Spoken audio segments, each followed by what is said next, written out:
Hubby, you are muted.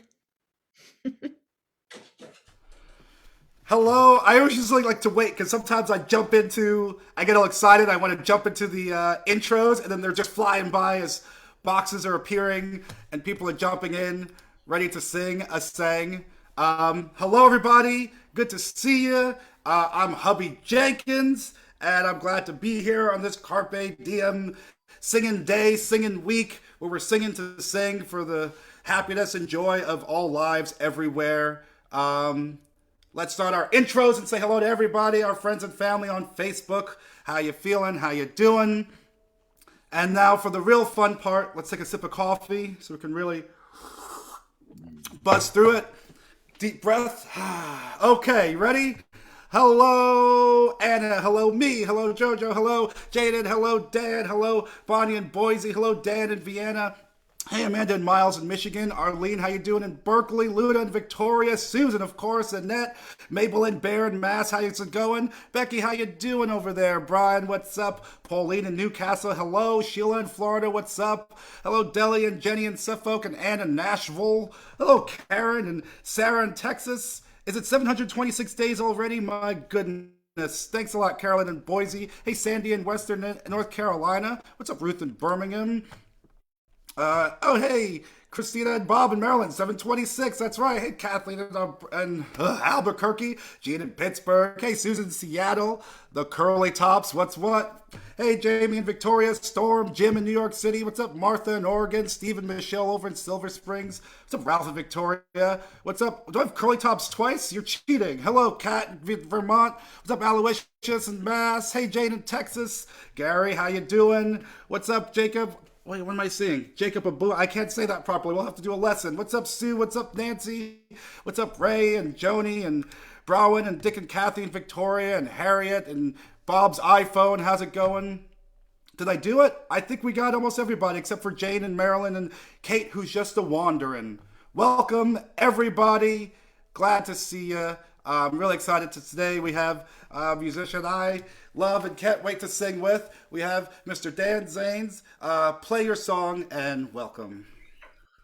Hubby, it is so good to see you this morning. I'm so grateful to be here. I'm just gonna let everybody know we're all family here now, so it's just me this morning, people. I'm sorry, but we had a crazy accident here. Claudia said go ahead and tell you what happened, but she has started meditating and was lighting some incense, and one of her locks caught on fire, and basically the hair on the right side of her head, just she's fine. I want you to know that she's fine. She said go ahead, it's day 5,000 of the daily antidote, so she didn't want to let you down. She said to sing. I'm going to sing a Lead Belly song just to get centered here. I can tell you the house smells crazy, but Claudia's all right. Everybody, this will be the warm up to the Lead Belly song. This is a counting song, and it's also kind of a joke song, which is cool too, called More Yet. I was walking down the road and I picked up a little board and I made a little seat. And everyone that I meet, they want to know how many can fit on that seat. Some said one, I said more yet. Some said two, I said more yet. That's your part. Some said three, I said more yet. Some said four, I said more yet. Some said five, more yet. Some said six, I said more yet. Some said seven, more yet. Some said eight, I said more yet. Some said nine. Some said 10, I said more yet. Some said 11, more yet. Some said 12, I said more yet. Well, that is the end of this story, my friends. And if you want to know how many can fit on that seat, the only one that can fit on that seat, her name is Moriette. Woohoo! Her name is Moriette. That's right. Her name is Moriette. Her name is Moriette. All right, to get us into the lead belly mode here. What? Hold on 1 second. Excuse me. What? You want to? Are you sure? Are you sure? Yeah. All right. If you want to. Yeah, here, have a seat. All right. Hi, everyone. All right. Well, let's do it. Let's see. Ha ha this away.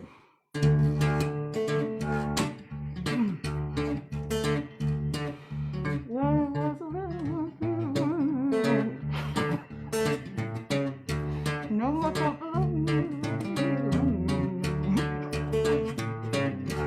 Ha ha this away, ha ha that way, ha ha this away, then oh then.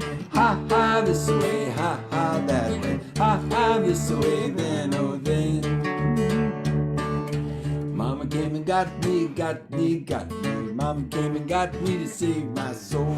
Mama never left me, left me, left me. Mama never left me, so I was told. Ha ha this way, ha ha that way, ha ha this April way. Fools! Ha ha this way, ha ha that way, ha ha this way, then oh then. I couldn't even hold it in. I couldn't do it, y'all. That was so Wicked good. Joe. Thank you, hubby. Hubby came in too. All right, let's keep it going. Oh, I went to the school, the school, the school. I went to the school to save my soul. I made the rules, the rules, the rules. I made the rules that I was Ha told. ha, ha ha this way, ha ha that way, ha ha this way, then oh then. Ha ha this way, ha ha that way, ha ha this way, then oh then.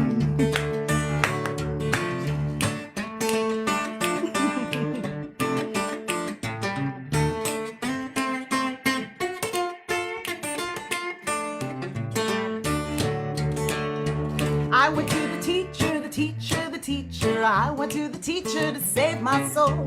I learned my lessons, my lessons, my lessons. It wasn't that a blessing, so I was told. Ha ha this way, ha ha that way, ha ha this way, then oh then. Ha ha this way, ha ha that way, ha ha this way, then oh then. Ha ha this way, ha ha that way, ha ha this way, then oh then. Ha ha this way, ha ha that way, ha ha this way, then oh then. Happy April Fools, everyone! Oh my, y'all. I have to say, I haven't played an April Fool's prank in probably since, I don't know, maybe since my teens. Dan had an idea today. He said, we've got to do a joke. We've got to do a prank. And it was hard. And once I started singing with that blanket on my head, I lost it. I couldn't even keep it. I felt something when I saw that. When I saw that title, I was like, wait a minute. This is a little, it's like a bit much to me. I know people get sensitive about their hair, but not that sensitive. And I love seeing folks like Joe, a lot of folks on the screen that just went.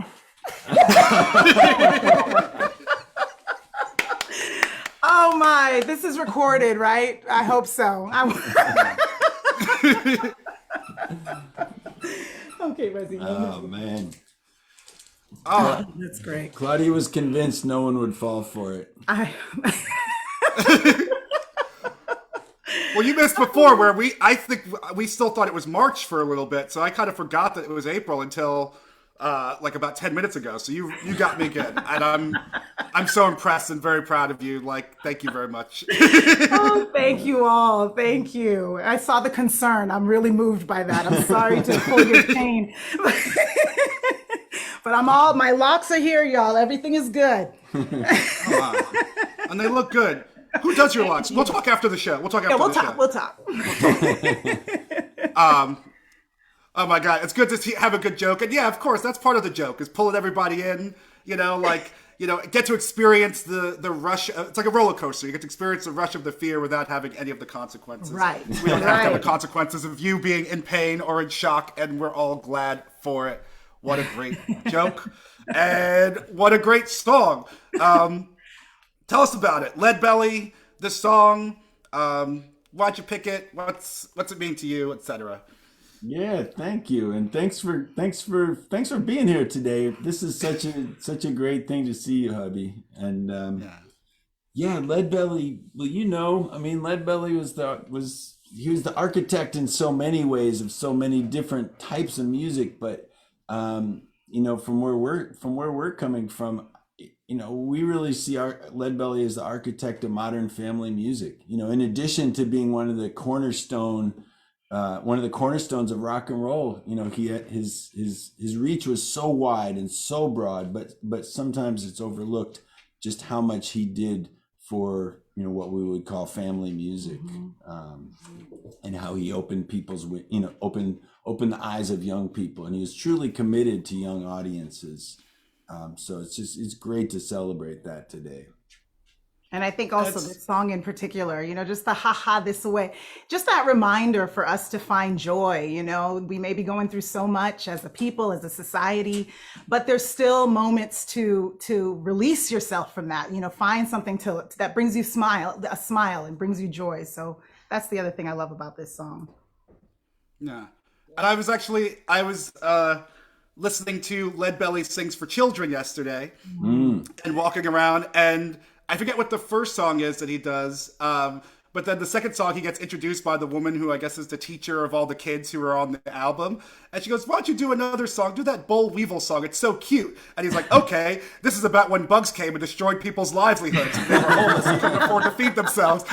And so it's always funny, like, to think of him as a family person, but also like what a children's song was back then. Yeah. Like I even listened to like the New Lost City Ramblers. Their children's album has like Barbary Allen, where she commits suicide because she can't be with her lover and stuff. So I don't know. What are your thoughts about that kind of what children can hear or what children know or etc.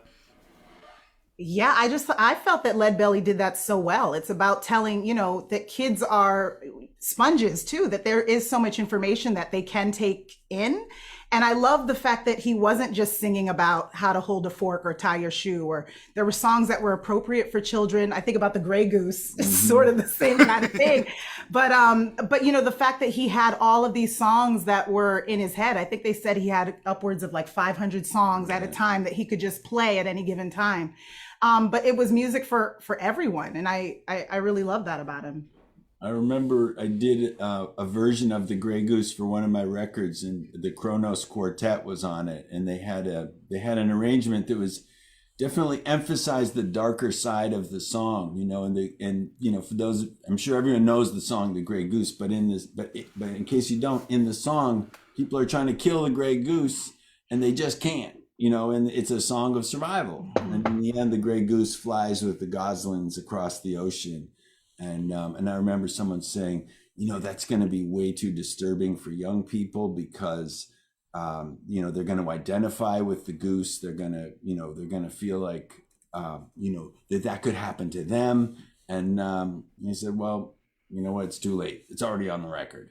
And then we'd have people coming up and saying, "Oh, my daughter just loves the Grey Goose. That's what she listens to it over and over." So you never know. Yeah. Oh, that's great. That's gonna get my next part because I have done some like children's assemblies and stuff like that. I'll tell you the worst one I ever did in my life was a festival. I think it was in North Carolina where they're like, "Hey, do you want to go to this school and like talk to the kids?" And we used to do it in Chocolate Drops a lot, which was very easy because you could like pass the buck and we had like a million instruments on stage.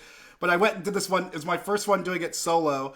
And they had kindergarten through 5th grade in this gymnasium. They gave me one like tiny condenser mic for my voice and my instruments.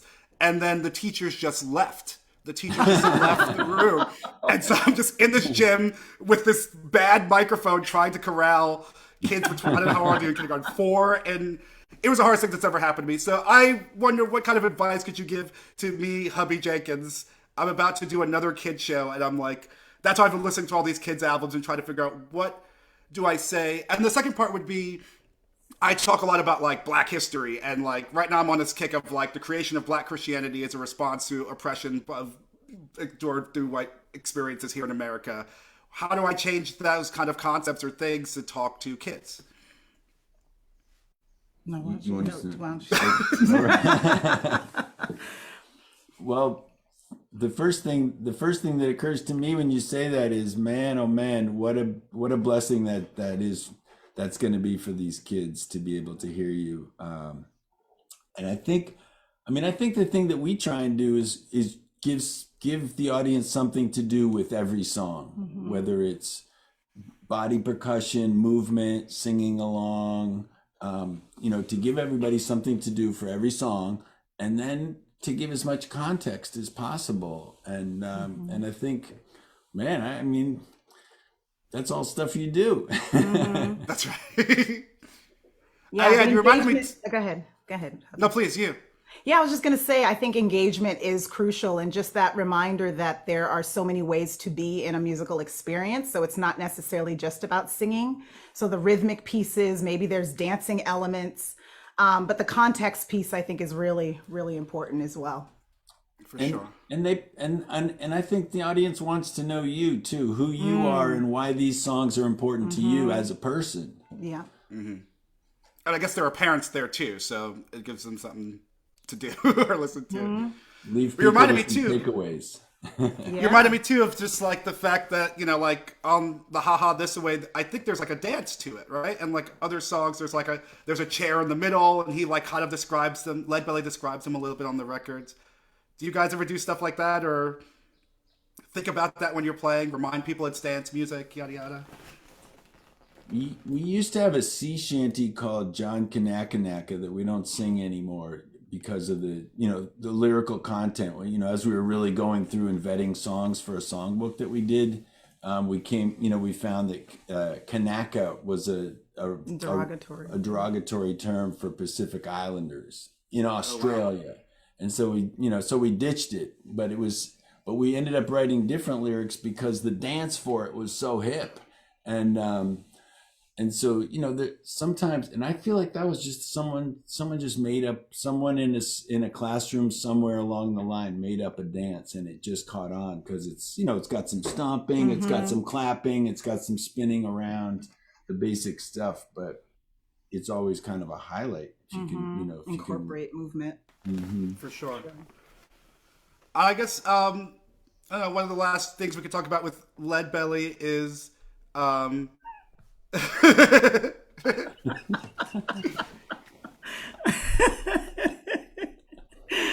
Oh my, I hadn't seen that one. I love that. Don't want to let you down. ... That's Dan. But I was thinking about also Lead Belly being involved with like Pete Seeger and the Communists, and if you want to talk about, since we're talking about context and all that kind of stuff, is that something that you also incorporate into your music and your songs, of that feeling of, I don't know what the feeling would be, but against the struggle, basically, that kind of stuff? Yeah, Claudia keeps touching my knee, so I'll answer questions.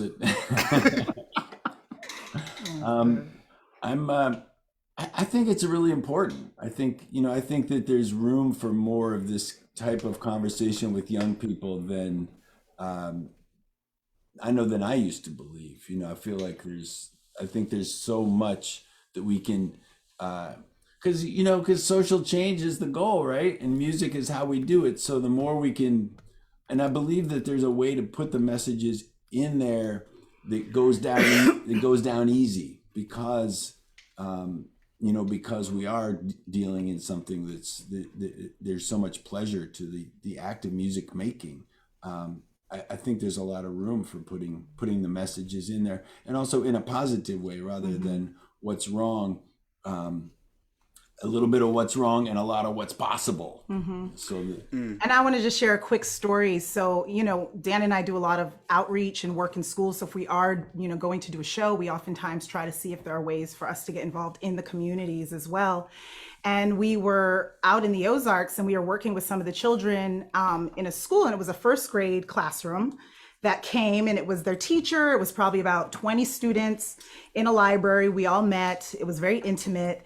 And we were doing a song where Dan was introducing the jaw harp and talking a little bit about how this, at one point in American history, this was one of the most popular instrument. And this would have been in the days before electricity. and he plays the jaw harp. And then he also mentions too that in the days before electricity, we talk about what wouldn't we have, no cars, no microphone, we go on. And he says we also wouldn't be married. He mentions this to this group of first graders. And then he asked the question, and he asked these children, do you think Claudia and I are married? And it was a really powerful moment. This little blonde-haired, blue-eyed girl raised her hand, and she said, no, I don't believe that you two are married. And Dan asked her why, and she said, well, because her skin is black and your skin is white, so you two can't be married. And I realized too in that moment that kids too are very responsive to our reactions and how we address things. And so it wasn't even as a hurtful, she wasn't trying to be hurtful. This was just what she knew the world to be, is that Dan's skin is white, I'm black, so we can't be married. But what it did is it opened up the door to a deeper conversation, right? An age appropriate conversation. So that led to, well, let's unpack that a little bit. Let's talk about what color is love?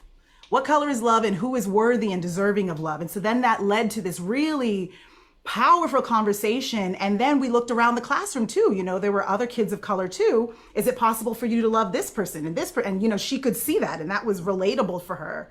So I think there are, like as Dan is saying, there are incredible moments. These if we take those opportunities to dive in a little bit deeper. And I know that planted a seed, and I know that the dinner table was very interesting that night when she got home and shared this information with her parents too. But I think that is our role as artists too, is that we can plant seeds. It's not necessarily, we show another way and spark that interest in that child too, to go deeper. But that was a real powerful moment for us. And it was amazing because when that happened, the teacher, you could see wanted to melt into her seat because she didn't know how to address that. And I think that kids pick up on that energy as well. So if you address it with love and you really try to understand where the student is coming from, so much more comes out of that. It can really be a beautiful moment of learning. Oh, I think we should end that was a great story. I'm gonna add gardener to my list of job titles for planting seeds. Before we jump into our song again, I'm so glad you're okay, and I love your joke so much. I hope you get a chance to use it on somebody else today before the day's through. And so honored and great to see you guys, and even if it's through the interwebs. Yes. Tell everybody if there is something you want to promote, something show you have coming up, record you want people to check out, yada, yada. Sure. Yeah, we're slowly starting to tour, which is very exciting. And I also want to push a little plug for my soaps, y'all. I have been a soap making mama. The spring soaps are out. Many of them have been selling, and I'm doing my Mother's Day collections at the moment. So if you head over to cleosoaps.com, you can see all my handmade. Oh yes, there's Carolyn showing one of them there. And so yeah, check them out. If you want to support small business, small Black owned business, I would really appreciate it. I'm telling you, it's made with skin loving, nourishing ingredients. So just check it out. Thank you. Yeah. And as always, I'll mention Constructive White Conversations, and I'm looking on the screen and I'm seeing a lot of people that I know, Susan, Annette, Bonnie, and on, Shari, so Martha, and so the Daily Antidote community has really, the white folks in this community have really showed up for Constructive White Conversations, and basically it's a place for white folks to go deeper on what white racial conditioning is, and go deeper on whiteness, so that when we go out into the multicultural world, we don't have to start at square one. We can be more purposeful, more useful out in the world, trying to dismantle white supremacy and create some kind of collective liberation here. So everyone here, if you identify as white, I want to invite you to Constructive White Conversations, whether you've had a conversation about whiteness before or not. Come as you are. Oh, all right. That sounds great. Let's sing this song again. Let's meditate on everything that we've talked about today. Speaking to the kids truthfully, speaking to ourselves truthfully, and changing the world and destroying white supremacy daily. Haha this way, haha go that way. Let's sing it. Yeah. And hubby, will you send us your number in the chat, and we'll send you ours, and let's talk, a little down Oh, the hell road. yeah. All right. Yeah, I'll do it right now. Yeah. All right. Thanks. It's so good to see you. Yes, to see everybody.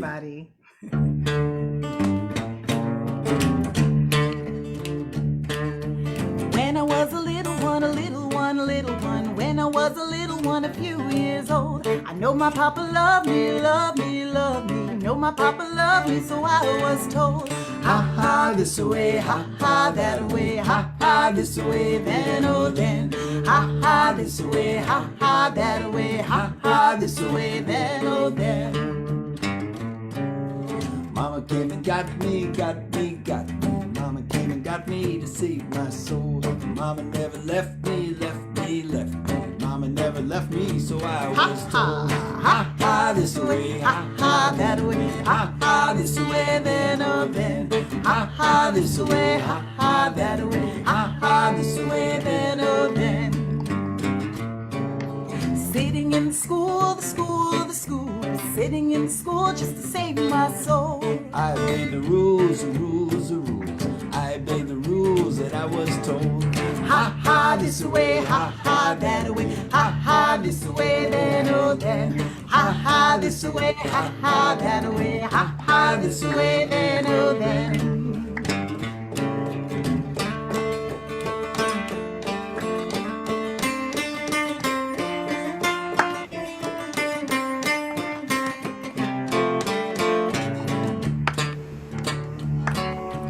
I went to the teacher, the teacher, the teacher. I went to the teacher just to save my soul. And I learned my lessons, my lessons, my lessons. Wasn't that a blessing? So I was told. Woo! Ha ha, this way, ha ha, that way. Ha ha, this way, then oh then. Ha ha, this way, ha ha, that way. Ha ha, this way, then oh then.